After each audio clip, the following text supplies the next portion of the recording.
What's up, Stark? Derek Gordon and Dan Kane, along with Brock Hutchison, working the audio visuals today for our first episode of 2024.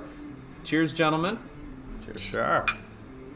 And we are joined today at Lockport Brewery by owner Andrew Marburger. So, Andrew, thank you for having us today. Thanks for having me. Thanks for coming down. Well, I'm excited because I love breweries, and I know Dan and I both particularly love Lockport, and we get to drink a beer today while we have the interview. This is the best job, for sure. This is pretty good. We're drinking a Dunkel, which Andrew said is a dark beer that drinks light. Mm-hmm. I'm actually drinking the pumpkin, Twisted Stem, which I was excited in January. There's still pumpkin beer. Yeah. Like I said, the last week for it, but it's had a good run, and it's been a solid beer all winter. The Dunkel is one of my favorites. In my opinion, one of the better beers we make down here. Just using really premium malts, high attention to detail during the brewing process, and it comes out pretty nice. Well, Dan and I are both love going to breweries. I know this is so it's always one of my favorite things. Yeah, but I always love the origin stories of how people got into the brewing business. 15, 20 years ago, there were hardly any breweries around Ohio, at least microbreweries. So can you tell us a little bit of how you got into the business? Yeah, of course. I like to joke with people that it's a kind of a hobby that grew wildly out of control. So we as often happens. I think. Yeah. So I was home brewing at the first house my wife and I owned, and did that for a couple years. Really was getting into it. We were doing the same thing as a lot of other folks, going to other craft breweries all around the state. Anytime we would go on vacation anywhere else, we were checking out breweries. It started to kind of really get immersed into that culture and just visiting those places. Eventually, I realized it was something I would like to do for a career. So I quit my job at the time. I was working at Ullman Hospital. Are you from Bolivar? I'm from Bolivar. Okay. Yep. 2004 graduate from Tuskegee Valley. Gotcha. And so took a leap, left the hospital, went to Millersburg Brewing Company out in Holmes County, was working for Marty Linden out there, and really, that took the, from a hobby and really learning the commercial kind of almost industrial side of beer making, which are kind of night and day things, right? Did that for a couple years. About halfway down that road, starting to feel pretty comfortable with what I had learned, and realized that my wife has a background in marketing. Kind of seemed like it would make sense to put those things together. So we started laying some groundwork. Wrote a business plan. First time we went to the bank, they turned us away. They're like, "All right, you guys aren't ready yet. This is too green." Really hit the books, dove back into it, reworked that business plan for another year. Went back to the bank and eventually got funded. So we opened our doors across the street from our current location back in November 2016, and we moved to our current location in July 2019. That is some quick growth. So it was. Were you planning that you were going to need to outgrow your space at some point, or just business was that good? So it started out with a bang. We have our community to thank for that. They've been supporters from day one. I've got folks that came in the door day one who are still coming in today. And so we knew pretty quick that we were going to kind of outgrow our space. The other thing was we were leasing that space. We were looking to expand and trying to think of creative ways of how we can make more beer or add more seats. Ultimately, we wanted to own the real estate to improve it. So this building had come up for sale right about that time. Obviously, it's not too far away, a few hundred feet. So we pulled the trigger on that. And this was an Italian restaurant, right? It had most recently been an Italian restaurant called Giorgio's. And I think it had been enclosed for about 8 or 9 months by the time we purchased it. We used to come down here as early on in our relationship with my wife. We'd come here for New Year's Eve dinners or just for an afternoon lunch. Always loved the place. We were sad to see it go, but it ended up working out, later on down the road. So any damage from people like me hacking away at Wilkshire, hitting foul balls off? As a matter of fact, every once in a while. Okay. No, nothing too major, but we do have the building gets pelted every once in a while from those strong slices. I've wondered when I was sitting out back. There's a really nice deck out back. Yeah, with a great view of the golf course. It's a beautiful set. Has that changed? I feel like you've got a little bit better visibility here than your old location. Have you seen an uptick just from that? Definitely. We had a patio at the other place, and the view there was kind of just State Route 212. Mm-hmm. Not that there was really anything wrong with it. It's just not as sort of picturesque as the view of the golf course. And the hole that you're looking at is 10, so you're right at the turn. And we get golfers coming by after their rounds all the time, to grab a beer and something to eat, which is cool to see as well. That's great. Yeah, the place across the street was like warehouse. I thought I was telling Andrew, I thought it was kind of a hipster spot. There was a turntable on the bar. You could pick records out, and the bartender would actually play them. No, it was a great place. It was cool, but this is like a whole different realm. So yeah, what is this location allowed you to do that the old one is not? Well, another thing I told Dan was, a lot of what made the old place so maybe eclectic and made it work was it was absolutely on a shoestring budget. We were doing things we had to do because we had to do them, sure. And that kind of contributed to the whole feel of the place, the whole vibe. So once we got over here, we didn't want to lose that. We didn't want to lose sort of the the mom and pop, doing it ourselves kind of thing, but we did want to polish it a little bit. So we were able, once we moved over here, we gained a kitchen that has a hood, for example. So we could expand our menu and actually start cooking food, where before we weren't really able to do that. And when I say cooking food, I just mean having fryers and grills and things like that. So we were able to take a hard look at our menu and decide, what do we really want to serve our customers to complement the beers. And so we were able to, kind of hammer that out. I've had great kitchen managers over the years. Current manager Zach is doing an excellent job. Attention to detail, execution. Doing the homework, like controlling costs and looking for deals when we can, kind of thing. Those are all the small details that kind of factor into the whole program to make it work. So. Well, Dan, I know you have thoughts on the food. So what questions you got there? I love the food. Just really good sandwiches. You can get soup and sandwich. They have good salads here. Everything I've ever had was excellent. Our goal has always been to create a menu that is not enormous, because part of that goes back to my lack of experience. A smaller menu is easier to manage and to kind of keep your arms around. But we committed that whatever we do, we want to do it well. So whether it's salads or chicken sandwiches or paninis or burgers, it's got to be consistent. When a customer comes in and finds something they like, it should be that way every time they come in. Okay. So, why don't you tell us about your current? How many beers are on your menu right now? Like 10?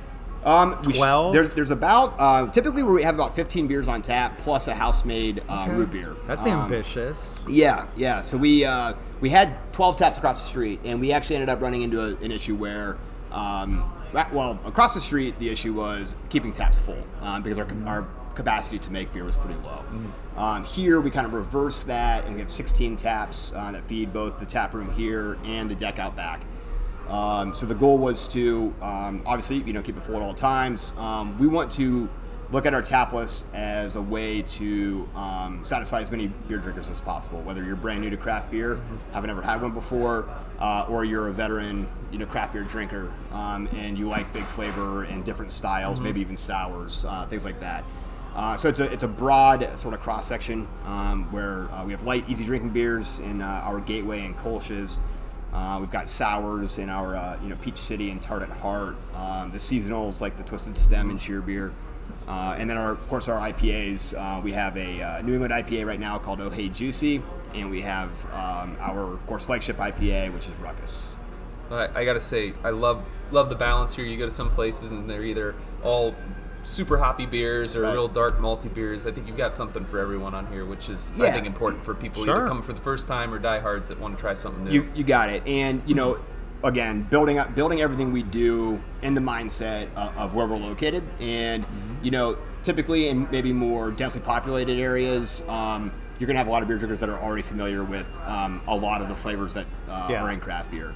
Whereas in a more sparsely populated area, that may not be the case. So we want to make sure we're capturing those folks too. So you've educated the people of Bolivar, we have surrounding area to craft beer, right? We have. We like to tell the story that we've had customers come in and unironically order a Bud Light. We don't. We tell them we don't have that. We don't make that here. We give them a Gateway. Yeah, which is your version of it's a Gateway beer. Exactly, right? You got it. And then a year later, they're drinking IPAs. Yeah. So that's kind of the goal. Is there's an education component to it for sure, where this is what we think beer should taste like, and we want you to experience that too. And generally, people are open to that. Tell us a little bit about the more about the Gateway, because a GABF gold medal does not come easily, especially in that category. So can you tell us how that came about? So Gateway, the name is obviously an homage to it being a gateway beer. It's like a gateway drug. Yeah, that's right. That's right. Yep. And Bolivar also is sort of informally known as the gateway to Tuscarawas County, because it's kind of the first community you come through on Interstate 77 as you're heading south. So we kind of thought that was a little bit of a cool, double meaning for the beer name. It was the first beer we ever brewed. We also joked that the very first batch, some parameters were off, and we ended up with about a 7% ABV Gateway. That's a good problem to have. It is. Like I have some customers who still are asking for that when they come back. So Gateway Diesel may be on the menu. I love that. Gateway Diesel. I like that a lot. At some point, but no. And then we kept honing the recipe. It's a cream ale, which is just a little bit of a kind of like a legacy name. It just means that it's brewed with corn. So the corn's going to kind of actually lighten the body up. It's going to contribute to a nice crisp, body and mouth feel. We finish it with some American hops, and we think it's well balanced and just a good approachable beer that you can drink in January or July, really any time of year. So what do you drink? I mean, do you have your favorites on the list? I do. I am. What do you got in here? What do you have here? I have the Dunkel, brew with lightly roasted German malts, German Pilsner. It's a lager, so this is a beer that sits in a tank for 4 to 6 weeks, post fermentation, to kind of let all the flavors come together. I'm a very seasonal beer drinker, so 2 weeks ago, around Christmas, I'm drinking cheer beer and things like that. Now it's typically like a Dunkel. We're getting ready to brew Lockport again, which is one of our original beers. I remember that. Yep, so it'll be coming back out in a couple weeks.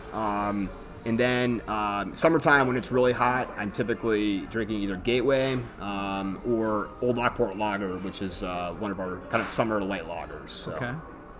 That's my go-to. Like I said, pretty weather dependent. If it's really hot out, I'm probably not drinking dark beers. Just need something what we call a lawnmower beer. The kind of beer you need after mowing the lawn. Yeah. So you've got a lot of creativity on the menu. And you mentioned your experience at Millersburg. I know they've had some cool beers over the past, and they had one that they called the bacon beer that was really smoky. I've seen a lot of smoke beers and tasted a lot since then, but that was one that really stands out in my mind. Really sticks out for sure. Is there anything that you've wanted to try or are working on at the moment?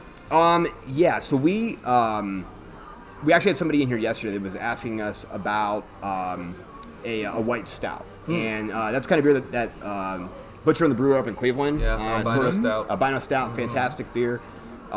It's something that kind of has crept into our customers' wish list, if you will. So something that we would like to try to brew sometime this year, maybe before the weather warms up, and get into people's hands, because it's a style I like as well. And it's a real thing with color. Even though Dunkel, for example, drinks pretty light, just the color is a huge block for some folks, because they have never had beer that was dark, right? But they might try a beer that actually tastes like a dark beer if it's lightly colored. Yeah, it screws with your head the first time you see it. It does, for sure. Did you mention you have a juicy IPA? We do. That's what I've been into the last couple summers. The juicy hazy IPAs. Yes. I love those. So that one is kind of the brainchild of my head brewer, Aaron. He's a really talented brewer, really creative. He had this idea to kind of do what we were calling a New Zealand IPA. So what we did is we're using all New Zealand hops for that beer. Very cool. And it came out really well. Just a ton of tropical presence, all in the nose and in the mouthfeel and in the finish. Just feels like a really tropical beer. It's pretty tasty. I think that one might be up next. What do you think? Yeah, for sure. Let's talk about your wife, Lauren, who is home right now with the two kids. Who are what, 2 and 1? They're 2 and 1. Yeah. She's been a big part of this from the very start, right? You mentioned her earlier. Yeah, from the very beginning. So Lauren's background is in marketing. She's often here. She is. She was going to try to be here today, but she's got mom duty for a little bit. So Lauren's been instrumental and key in every part of our progress and our growth. I could not have done any of this without her. There's not a chance. She's been. She doesn't just do marketing. She's interfacing with Jess, our general manager, on events for the year, making sure that we're taking care of our team, so payroll, bill paying, that kind of stuff. She's running as much of this business as I am, if not more. So we work hand in hand and try to balance things best we can, and it's huge. It's huge. Very cool. This place is, I've been in here when it was just jamming with people, like on the weekends, evenings. Would you say this is kind of a community hub for Bolivar? I mean, kind of a gathering spot a little bit? Yeah, so it's kind of grown into that. And that's one of those things where, we set out to open our doors to sell beer and food, right? Mm-hmm. But then sometimes as an organization grows and you have a staff, it sort of takes on an identity of its own, right? Mm-hmm. And so going back to our old place, one of the first things I noticed the first winter we were open is we'd have folks come in and bring their kids from the high school, so these kids might be 10, 11, 12 years old, and the kids would post up at one table, open up their books and start doing homework. Maybe they get a Sprite or something. And mom and dad would have a beer or two, for an hour while the kids are working on homework. And I was like, wow, that's great. That's exactly what we're going for. We want to be a place where people feel like they can safely bring their kids, their whole families to hang out. Then, that has continued to grow. And of course, we've supported community programs at the school, local United Way, that kind of thing. And then in the face of, massive tragedy back in November with the bus crash, we knew we had a responsibility, not just an opportunity, you were right but on responsibility. that. Yeah, and we had to be. We recognized that people are going to need a place to kind of take a step back and get away from just the horror of everything they just experienced. And maybe they'd want to come, maybe they wouldn't, but we're going to be available for them either way. So we tossed open our doors that night, and then several more times in the next couple weeks, and people did come by, and they were appreciative and thankful. We had a news crew come down, and I understand they're trying to do their job. And the night of the event, they wanted to interview folks or interview me, and I politely declined. I said, "Listen, I know you're trying to do your job, but this is not about me. It's not even about the brewery. This is about our community and giving them a place with the lights on it and a chair to sit in where they can be with friends and family." So, and they were gracious and kind of gave us their space. But yeah, it really has grown into a community center in its own right, I think. We talked about growth, and we talked about the beer as well. What are some of the new food favorites, especially now that you've been able to expand the kitchen? Yeah, what should we order? So we think we're really good at our fried chicken stuff. So we do hand pounded breaded chicken tenders. So we are slicing those, we're pounding them out. They're getting soaked in buttermilk and then rebreaded and deep fried. Mm-hmm. We have house sauces to go with those. And then we have a couple different chicken sandwiches, including a Nashville hot and a chicken bacon ranch. And those are the chicken's prepared roughly the same way, but it's more like a whole cutlet kind of thing. Those are pretty good. We've got really good half-pound steak burgers. We've got a black and blue burger. We have a mushroom and Swiss where we use mushrooms from Miller's Mushrooms. So they are up in the Canton area. Brent Miller comes down personally and brings mushrooms once a week, which is cool to see. Of course, standard cheeseburger. We did bring back our paninis, so we had opened with those back in 2016, and they went away for a little while. We have since brought them back, and what else do we do? That kind of rounds it out. We do beer, cheese, and pretzels, and that's one of our most popular appetizers. Hard to go wrong with that. Yeah. Everything you're mentioning sounds really enticing. Dan hasn't eaten all day. Yeah, I know. We'll get you hooked up. Can't wait. Right. Well, we're on the southern edge of Stark County here. For those who maybe haven't made the trip yet, what's the best way to either find your menu or to follow you guys on social media? So our website is lockportbeer.com. Lauren's very diligent about keeping that updated with current menu offerings, both on the beer and food side. And of course, we're on Facebook. Facebook's probably where, and Instagram is where we're making most of our kind of real-time announcements about what's getting released, whether that's food or beer, so on and so forth. So that's probably the best route. We do have a newsletter you can sign up for as well via the website, and those are all good ways of kind of staying in touch. Awesome. Okay. Well, I can hear Dan's stomach grumbling Oh, from come here. on. So we really do appreciate you having Pleasure us being here. This Yeah, is absolutely. Great Appreciate you venue, guys. and hopefully our listeners will all come down and check us out. And again, make sure you follow us and subscribe on YouTube. Make sure you can see us in the flesh, and look forward to seeing everybody next time on What's Up Stark.